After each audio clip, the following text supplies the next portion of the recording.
Principle of dominance.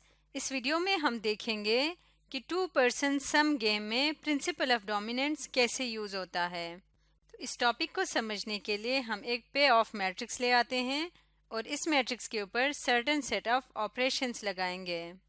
इससे पहले हम देखेंगे कि इस मैट्रिक्स में कोई सैडल पॉइंट है या नहीं है। तो सैडल पॉइंट कैसे फाइंड करते हैं? तो इसके लिए हम क्या करते हैं, हम फाइंड करते हैं रो मैक्सिमिन एंड कॉलम मिनी मैक्स। रो मैक्सिमिन का मतलब है पहले हर रो की मिनिमम वैल्यू फाइंड करेंगे। जैसे अगर इस केस में देखें तो हमारे पास फर्स्ट रो में मिनिमम वैल्यू है 0। इसी तरह से सेकेंड रो में देखें तो मिनिमम वैल्यू है -1। थर्ड रो में भी मिनिमम वैल्यू -1 है, यहाँ पे भी -1 और यहाँ पे है -2। अब इन मिनिमम वैल्यूज़ का हमने फाइंड करना है मैक्सिमम। तो इन सब में जो मैक्सिमम वैल्यू है वो क्या है, 0 है। तो इसको कहते हैं रो मैक्सिमिन। अब कॉलम मिनी मैक्स फाइंड करेंगे तो पहले हम मैक्सिमम वैल्यू फाइंड करेंगे कॉलम में से। फर्स्ट कॉलम की मैक्सिमम वैल्यू है 4, इसी तरह सेकंड में है 1, थर्ड में मैक्सिमम वैल्यू है 1, फोर्थ में है 2, यहाँ पे मैक्सिमम वैल्यू 1 है और यहाँ मैक्सिमम वैल्यू है 2।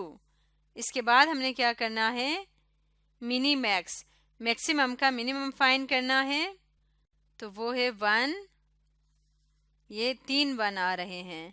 लेकिन अगर हम देखें तो ये रो मैक्सिमिन और कॉलम मिनी मैक्स बराबर नहीं है। इसका मतलब क्या हुआ, जब ये बराबर नहीं होते दोनों तो फिर क्या होता है, फिर कोई भी सैडल पॉइंट नहीं होता। तो जब रो मैक्सिमिन और कॉलम मिनी मैक्स इक्वल ना हो तो इसका मतलब होता है नो सैडल पॉइंट। इसका मतलब ये हुआ कि हम इसके ऊपर मिक्स स्ट्रेटजी अप्लाई करेंगे। मिक्स स्ट्रेटजी अप्लाई करने के लिए हमारे पास जो फॉर्मूला मौजूद है वो 2x2 मैट्रिक्स का फॉर्मूला हमने पढ़ा हुआ है। इसलिए सबसे पहले हमें इसको 2x2 मैट्रिक्स में कन्वर्ट करना पड़ेगा। इसको 2x2 में कन्वर्ट करने के बाद दोबारा से इसका सैडल पॉइंट फाइंड करेंगे। अगर सैडल पॉइंट फाइंड हो गया तो रुक जाएंगे, नहीं तो फिर हम मिक्स स्ट्रेटजी अप्लाई करेंगे। तो प्रिंसिपल ऑफ डोमिनेंस में हम टोटल 4 स्टेप्स यूज़ करेंगे, जो कि ये हैं।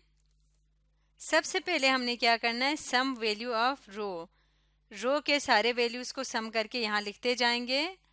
फर्स्ट अगर हम सम करें 3 + 1 4, 5 6 7 8, तो इनका सम आ रहा है 8। इसी तरह से इसका सम आ रहा है 2 + 1 3, 3 - 1 2 और -1 1 और यहाँ पे +1 2, तो यहाँ पे आ जाएगा 2। इसी तरह से नेक्स्ट को अगर हम देखें तो ये आ जाएगा 1 और इसमें अगर हम देखें तो ये भी आ जाएगा 1 और यहाँ पे आ जाएगा 0। अब इसमें से हमने क्या करना है, जब हम सम करेंगे तो सम में से जो मिनिमम वैल्यू है वो जिस रो पे है उसको हमने डिलीट कर देना है, यानी कि इस रो को हमने डिलीट कर देना है। इसके बाद हम कॉलम के वैल्यूज़ को सम करेंगे।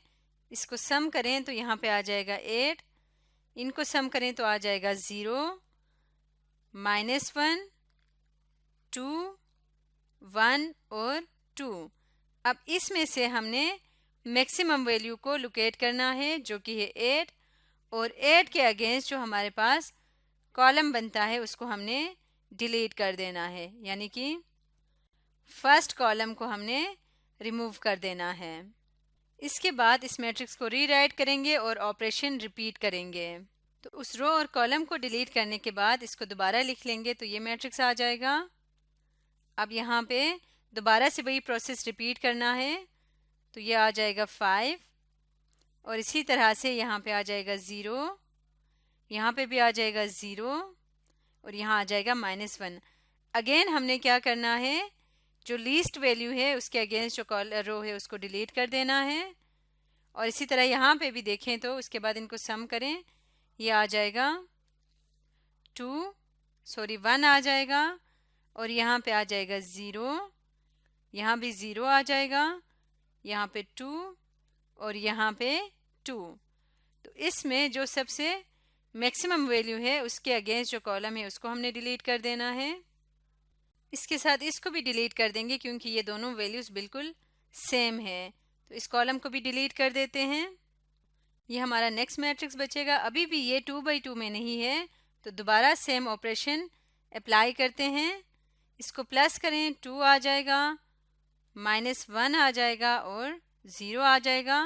अब इसमें से जो मिनिमम वैल्यू है इसको हमने रिमूव कर देना है। अब कॉलम वाइज देखते हैं। 1 - 1 0, 0 + 1 1, 1 + 0 1।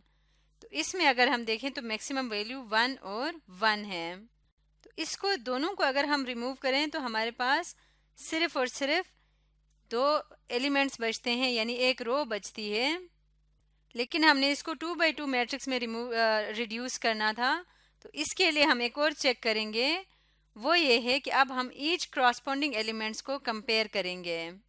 क्योंकि हमने किसी भी एक कॉलम को रिमूव करना है तो हम तीनों कॉलम्स के एलिमेंट्स को सबसे पहले कॉलम को लेते हैं। इसको कंपेयर करेंगे 1 को 0 से। मैं कंपेयर करके यहाँ पे लिखती जाती हूँ। 1 को 0 से कंपेयर करें तो 1 इज़ ग्रेटर देन 0, -1 को 1 से कंपेयर करें तो -1 इज़ लेस देन 1। अब यहाँ पे हमने क्या कंपेयर करना है, हमने देखना है कि एक कॉलम के, वैसे नॉर्मल कंडीशन में हम क्या करते थे, सम फाइंड करते थे, मैक्सिमम सम को हम रिमूव कर देते थे। अब हम क्या करेंगे, हर एलिमेंट को कंपेयर करेंगे। तो हर एलिमेंट दूसरे एलिमेंट से अगर ग्रेटर है तो उस ग्रेटर वाले कॉलम को रिमूव कर देंगे। फर्स्ट को जब हमने सेकंड कॉलम से कंपेयर किया तो पहले में तो 1 ग्रेटर देन 0 आया, लेकिन सेकंड में -1 लेस देन 1 आया। इसका मतलब इन दोनों कॉलम्स को हम कंपेयर नहीं कर सकते। अब हम कॉलम 1 को कॉलम थर्ड के साथ कंपेयर करेंगे। कॉलम 1 को इसलिए करें क्योंकि इन दोनों में से किसी एक को हमने रिमूव कर देना है। तो हम ये देखना चाह रहे हैं कि हम किसको रिमूव कर सकें। 1 और 1 को कंपेयर करेंगे तो 1 इज़ इक्वल टू 1, -1 को 0 से कंपेयर करें तो -1 इज़ लेस देन 1। तो कंडीशन हमने ये रखनी है कि हर एलिमेंट, जिस कॉलम का हर एलिमेंट दूसरे कॉलम के हर एलिमेंट से या तो छोटा हो या उसके बराबर हो, उस कॉलम को हमने रखना है और दूसरे को हमने रिमूव कर देना है। यानी कि इसको हम इन जनरल ये लिख सकते हैं कि अगर हमारे पास Ci is less than equal to Cj हो तो फिर हम क्या करेंगे, हम करेंगे रिमूव Cj। तो ये फॉर्मूला नीचे मैं लिख लेती हूँ। If Ci is less than equal to Cj then remove Cj। यानी कि कॉलम Ci का, जिस तरह के अगर हम इस केस में देखें तो इस केस में हमें क्या नज़र आ रहा है, C1 जो कॉलम है, इस मैट्रिक्स को अगर स्पेसिफिकली देखें तो इसका जो कॉलम 1 है उसका हर element less than equal to है इस कॉलम के हर एलिमेंट से, C3 से। इसका मतलब क्या हुआ, हमें C3 को रिमूव करना है। तो यहाँ से कॉलम 3 को हम रिमूव कर देते हैं। तो अब लास्ट में हमारे पास जो मैट्रिक्स बचेगा वो है, यहाँ से बचा है 1 0 1 0 -1 और 1। ये हमारे पास मैट्रिक्स बच गया है। इसको हम मैट्रिक्स के फॉर्म में ऐसे भी लिख सकते हैं और हम इस फॉर्म में भी लिख सकते हैं। अब हम दोबारा से इसका सैडल पॉइंट के लिए चेक करते हैं। तो पहले रो मैक्सिमिन फाइंड करेंगे, यानी कि यहाँ से हम सबसे पहले मिनिमम वैल्यू फाइंड करेंगे जो कि है इस केस में 0 और इस केस में है -1। कॉलम के सबसे पहले मैक्सिमम वैल्यू फाइंड करेंगे जो कि है 1 और यहाँ पे भी मैक्सिमम वैल्यू है 1। तो उसके बाद सैडल पॉइंट के लिए मिनी मैक्स में से हमने मैक्सिमम वैल्यू को चूज़ करना है जो कि ये है, और यहाँ पे मैक्सिमम वैल्यू है 1। अगेन हम देखें तो इसमें कोई भी सैडल पॉइंट नहीं है क्योंकि ये दोनों पॉइंट्स सेम नहीं है। तो value of the game find करने के लिए हम क्या करेंगे, हम मिक्स स्ट्रेटजी अप्लाई करेंगे। हम सपोज करते हैं ये प्लेयर 1 की स्ट्रेटजीज़ हैं, तो ये है H1 स्ट्रेटजी और ये है T1 स्ट्रेटजी। इसी तरह प्लेयर 2 के स्ट्रेटजीज़ हैं H2 और T2। 2। तो पहले हम स्ट्रेटजी 1 यानी प्लेयर 1 की पहली स्ट्रेटजी की वैल्यू फाइंड करेंगे।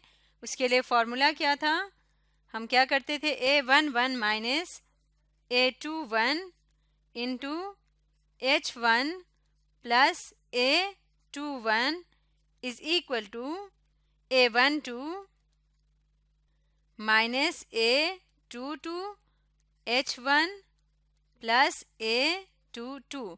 इस फॉर्मूले में हम वैल्यूज पुट करेंगे। A11 first row first column का एलिमेंट है जो कि है 1, minus A21 second row first column, minus minus plus हो जाएगा, 1 प्लस 1 H1 माइनस A21 जो कि है 1, प्लस 1 आना था तो प्लस माइनस माइनस हो जाएगा, is equal to A12 first row second column, तो इसकी वैल्यू है 0, minus A22 second row second column, इसकी वैल्यू है 1, तो यहाँ पे आ जाएगा H1 प्लस A22 जो कि है 1। इसको सिंप्लीफाई करते हैं, 1 plus 1 2, H1 minus 1 is equal to minus H1 plus 1। तो यहाँ से H1 की वैल्यू आ जाएगी 2/3, यानी H1 की प्रोबेबिलिटी क्या है, ये है 2/3। इसी तरह से प्लेयर 2 के स्ट्रेटजी H2 को फाइंड करने के लिए हम ये फॉर्मूला अप्लाई करेंगे। तो H2 के लिए सॉल्व करेंगे तो H2 इक्वल आएगा 1/3 के। H1 की प्रोबेबिलिटी है 2/3, H2 की प्रोबेबिलिटी है 1/3। सेम इसी तरह से T1 और T2 की भी हम प्रोबेबिलिटी फाइंड आउट कर सकते हैं। इस तरह से प्रिंसिपल ऑफ डोमिनेंस को यूज़ करते हुए हम किसी भी साइज के मैट्रिक्स को 2/2 मैट्रिक्स में रिड्यूस कर सकते हैं और उसके बाद उसकी गेम की वैल्यू फाइंड आउट कर सकते हैं। आज की वीडियो में हमने प्रिंसिपल ऑफ डोमिनेंस के बारे में पढ़ा।